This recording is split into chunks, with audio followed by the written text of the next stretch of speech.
On m'a demandé plusieurs fois quelle était ma carte préférée. Alors que j'ai personnellement jamais eu d'histoire qui m'a rapproché à une carte en particulier, j'ai entendu une histoire du professeur qui, à mes yeux, a fait sortir le 9 de carreau du lot.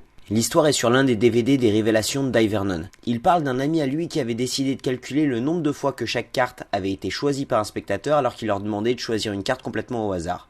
Après un long moment, il avait découvert que beaucoup de cartes avaient été choisies plusieurs fois, mais qu'une seule carte n'avait jamais été choisie, le 9 de carreau. Ce petit côté laissé pour compte m'a plu et ça m'a poussé à répondre que ma carte préférée était le 9 de carreau quand on me posait la question. Mais maintenant que j'avais trouvé ma carte préférée, il fallait forcément que j'en sache un peu plus sur elle. On va donc parler du 9 de carreau dans cette nouvelle vidéo.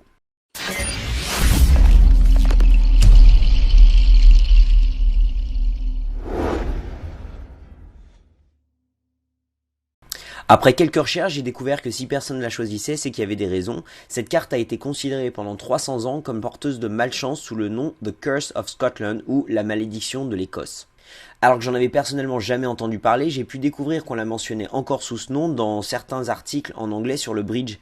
J'imagine que ce fait devait être connu de tous il y a de ça une petite centaine d'années, ce qui expliquerait les constatations de l'ami de Dai Vernon. Alors maintenant, pourquoi l'appelle-t-on comme ça ? Pour comprendre, il va falloir revenir à peu près 300 ans en arrière et aller, devinez où ? Bah oui, en Écosse. Le 9 de carreau a été appelé ainsi pour la première fois dans les ouvrages écossais autour de 1717, et il n'y a pas vraiment de certitude sur la raison précise de ce nom, mais plusieurs théories, plus ou moins floues et plus ou moins historiquement crédibles.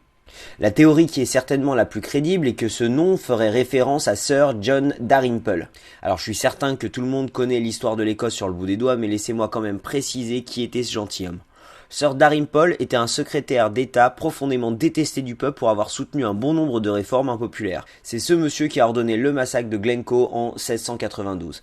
Il est mort 3 ans avant la première parution du nom de la malédiction de l'Écosse, après avoir essayé de faire passer l'acte sur l'union avec l'Angleterre, acte qui était bien entendu extrêmement impopulaire.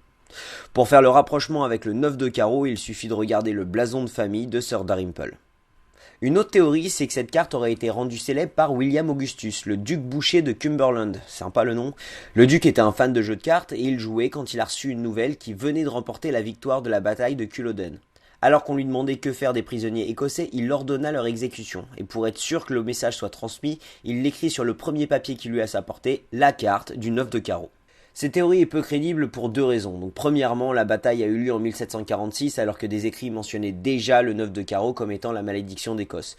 Deuxièmement, pourquoi il aurait utilisé un 9 de carreau plutôt qu'une carte avec un peu plus d'espace comme un As ou un 2 ? Une autre théorie dit qu'un voleur du nom de George Campbell aurait dérobé 9 diamants de la couronne de Mary Queen of Scots. Ne retrouvant pas le voleur, la reine a répondu en infligeant une lourde taxe au peuple pour remplacer les diamants volés.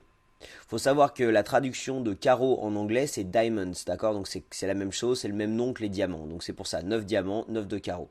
La dernière théorie, ça serait que ce nom vient d'un jeu de cartes nommé Pope Joan qui était joué à l'époque. Le truc, c'est que le nom du jeu lui-même, Pope Joan, est tiré du pape John VIII.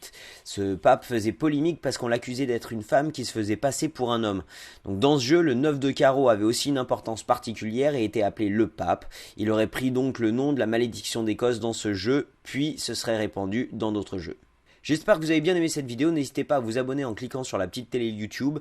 Vous pouvez découvrir ma nouvelle newsletter où j'ai maintenant 5 petits tours de cartes qui vont vous arriver par email.